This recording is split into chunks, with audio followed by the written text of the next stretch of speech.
Yo, what's up guys, welcome back to another video. This is a reaction to the 10 whitest states in the US. It's a bit of a weird topic, but I saw this video, about a year ago. And I feel like I was going to do it when I was going to go away on holiday one time, and I just never did. And yeah, you can see there's another one here for the top 10 blackest states in the US. For the whitest states, I'm going to assume a lot of the New England states will be here. It's just an interesting video. You know, I react to videos just to like statistics and maps and stuff, so it's kind of similar to that. We're gonna check this out. If I was gonna guess, I'd say a good 5 of these will be the New England states. Then you'll have, well, actually, not 5 of them. I'd say 2 or 3 with New England states. North Dakota, South Dakota, Montana. And then, yeah, like the northern states, I feel like which is probably the easiest guess to have. But we're going to get into this and see. And yeah. A few months ago, I finally caved to public pressure. Normally, I avoid race-related videos on this channel, but I kept getting requests. I always avoided the subject because I just didn't want the comment section to be ablaze with racist comments. People pointed out that it's not just racists that want to know the demographics of a location. People of different races like to know where to live so they can be near types of restaurants they like, stores, and different festivals, things like that. To me, that argument made sense, so a few months back we did a video on the most Asian states in the US, and then later on we did the most Hispanic states. Today we are doing the whitest states. I mean, it's kind of only fair. We're going to look at the percentage of the population that is considered white. We'll also look at what European people settled in that area first, and this is all according to the US Census. And now, a brief overview. Around 1565, the Spanish showed up in St. Augustine, Florida. Then, of course, the Mayflower showed up on November 11th, 1620. Now, there's a whole bunch of other stories with explorers and Russians in Alaska and all that other good stuff, but the 2 main things in the history book of North American colonization is the Mayflower and then the Spanish down in St. Augustine. Whatever the case may be or the story may be, white people took over, and what is now the United States has been predominantly white ever since. Today, we're going to look at 10 states whose percentages haven't changed much since the 1700s. Got it? Get it? Good. Let's take a look. Number 10, Nebraska. Actually, yeah, that's not a surprise, to be honest. Nebraska is extremely white, and they start our list off. By the 1870s, Nebraska's... I'm just fascinated by the percentages, because I see the US, as opposed to how I used to see it when I first started doing these videos and these reactions, as a very diverse country. Obviously, certain regions would be a lot less diverse, and I don't know if these regions are less diverse in terms of just I guess it's the whitest states, so yeah, the least diverse, or if they just, yeah. I mean, I'm gonna say probably like percentages in terms of these states. The lowest percentage you'll see is like 70% white, so Nebraska will be like 70%. Nah, probably like 85% white. I don't know. I see that the US is very diverse, so I'm having it quite like low, the percentages, but I'm not too sure. European immigrant population was at its peak, and about 25% of the state's residents were born in a foreign country. Danes, Swedes, Irish, Germans, and Czechs figured predominantly among the early newcomers to Nebraska. If you need more proof that Nebraska is extremely white, And we're not getting percentages. Take this into consideration. The number 1 male name in Nebraska is Oliver, followed by Henry and Liam. Number very white. 4 is Theodore. 88.1%. Here we go. So now I want to compare it. So I guessed quite low, because I'm going to compare these to the UK. UK demographics.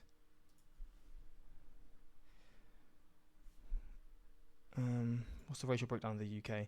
82% of people in England and Wales are white. 80% belong to black, Asian, mixed. Well, that's not really cutting it down. So 82% of England, because I feel like England's the most diverse. Same. So there we go. So 82%. So yeah, 12% of people from here aren't white. Percent of Nebraska's population. I assume maybe there's quite a lot of Native Americans in these states, because these states are a lot less populated, right? So the populations of people from other races will be higher because there's a lot less people living here. Is white. Number 9, Montana.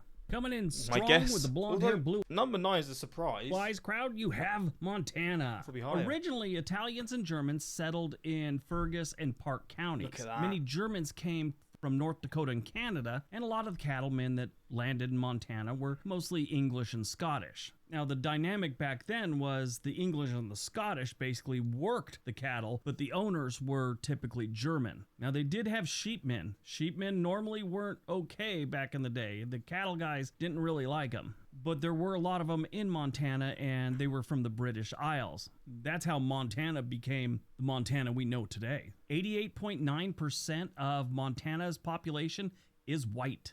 Is this road going to nowhere? It's just going here. Oh, there's a bit of a hit. I was thinking it's just going to stop. Number 8, Utah. If you didn't know Utah was mostly white, you've never been in a Mormon temple. Mormons make up about 70% of the Utah population, and they have a history of being so white they think Malcolm X is a member of the X-Men. In the early days, Spanish explorers and French Canadian, British, and Canadian fur traders had briefly stomped around Utah before 1847. But it was that year that the Mormon immigrants from Britain, Canada, Denmark, and Norway were part of the Mormon exodus from Illinois and became the first non-Native Americans to settle in the future Beehive State. 90.6% of Utah's population is considered white. Number 7, Iowa. If you didn't know Iowa's very white, you've never been to a county fair in Iowa. I wouldn't have guessed Iowa either, just because it's near other states that I wouldn't assume would be here, but... Before I start doing the research for this video, I honestly thought it was going to be number 1. I've been to Iowa a few times, and it is probably the whitest state I've ever seen. At least that was my opinion. The numbers don't match up with my opinion. So here they are at number 7. Oh, this is cool. I love these sorts of stadiums, right? It's a stadium in the middle of a damn field. That is so sick. I guess it's not like a big team, but that's cool, man. I love that. Back in the early days, like the 1840s, a majority of the settlers that came to Iowa came from the Scandinavian countries. Some were Dutch, German, Irish, Scots, and Welsh. New Englanders started... Was that the Welsh flag? showing up that same time, along with Quakers in 1941, and then the Mormons started showing up around 1846. Yes, Iowa has a good-sized population of Mormons as well. Nothing near what Utah has, but it's up there. These days, 90.6% of Iowa's population is considered white. Number 6, Wyoming. There were 6 groups that made up the early immigrant settlers of Wyoming. I would have guessed this. British, the Germans, Italians, Basque, and the Greeks showed up here. In 1870, immigrants from the British Isles represented about 1/5 of Wyoming's territorial population and over 1/2 the foreign-born population. So the Brits came in strong. In the last few decades, Wyoming's become very popular with just about everyone. But these days, 92.5% of their population are identified as white. Number 5, Idaho. Idaho has quite the reputation for being very white. It has always been that way. In the late 19th and early 20th century, a large majority of the settlers were English, many before statehood. This seemed like a really great place to them because there wasn't much government. Back in those days, most of the English from jolly old England were being taxed to death, and a place with next to no government seemed like a great place to live. 93% of Idaho's population is identified as white. Number 4, New Hampshire. There we go. So this is the New England state, which is at the start of the video. I feel like I was picking a lot of the states. I said 5. I'm gonna say 3. There's gonna be 3 here. So this is number 1. Although state that should be no. Maybe not, actually. I think there's only going to be 1, actually, to be honest. Surprise to anyone that's ever been to New Hampshire. Vermont as if you live there, you already know. I mean, we're talking about a state where the people consider Taco Bell diversity. New Hampshire being part of New England obviously goes back to the colonial days.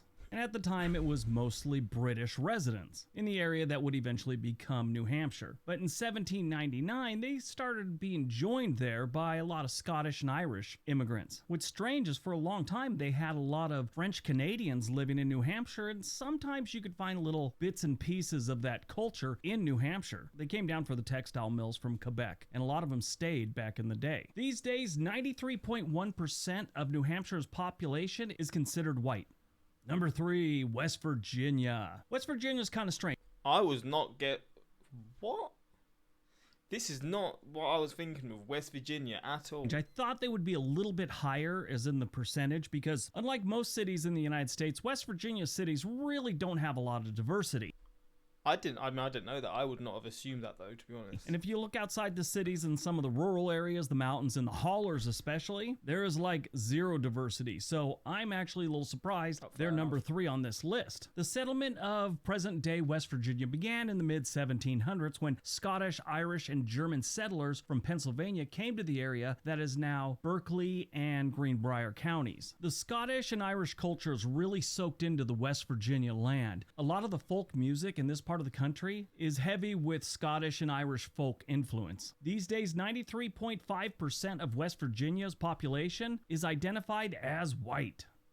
Number 2, Vermont. Vermont, there's 2, so there's 2 from New England. Remember everything I think there is going to be 3. said about New Hampshire? Well, it's the same in Vermont. It always seems to be that way. I mean, they're right next to each other, and they always seem to show up really close on lists. If you look at their crime stats, you look at their school grades, their economies, they're always right next to each other on whatever stat we're looking at. Like New Hampshire, the place was settled with the English, the Irish, and the Scottish eventually, and they also had a fair share of people coming down from Quebec, the French Canadians. These days, 94.2% of Vermont's population is identified as white.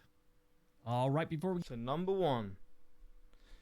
On to number 1. It's on the 1.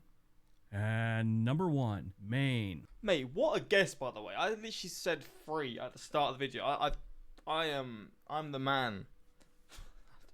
I mean, I don't know how I guessed that, to be honest, but... Look at that. New England has 3 states in the top 4. So the Dakotas weren't here, which is fascinating. To be fair, there's quite a few surprises in this video that I wasn't expecting, but New England was definitely an area that I was just assuming that would be predominantly white. I don't know why, but... Or on this list. And if you've ever been to New England, you probably are not... I'm going to guess it's going to be like 96% or something here. Surprised at all, and especially when it comes to Maine. If you look at Maine's largest city, which is Portland, first of all, they have less than 70,000 residents. The entire metro area has about 556,000. But if you look at the city of Portland, Maine, their white population is 91.27%. That is very high for a city. Granted, this isn't some urban sprawl or anything like that. It's still a city. If you take a look at the other Portland across the country in Oregon, their white population is about 76%.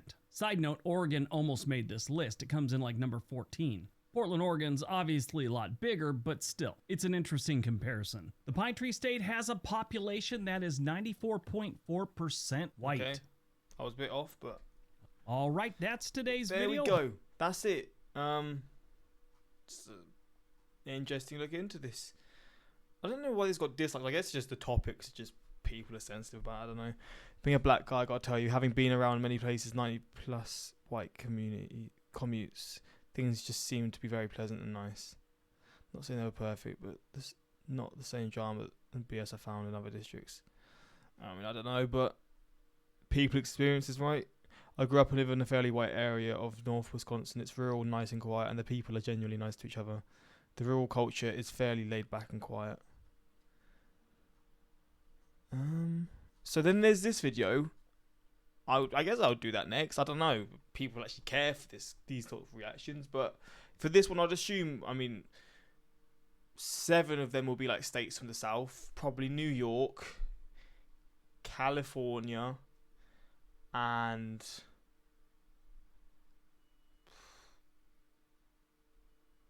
Florida. I don't know. To be fair, I don't know what Florida would be, to be honest. But yeah, that's that. Until next time, let's subscribe and peace.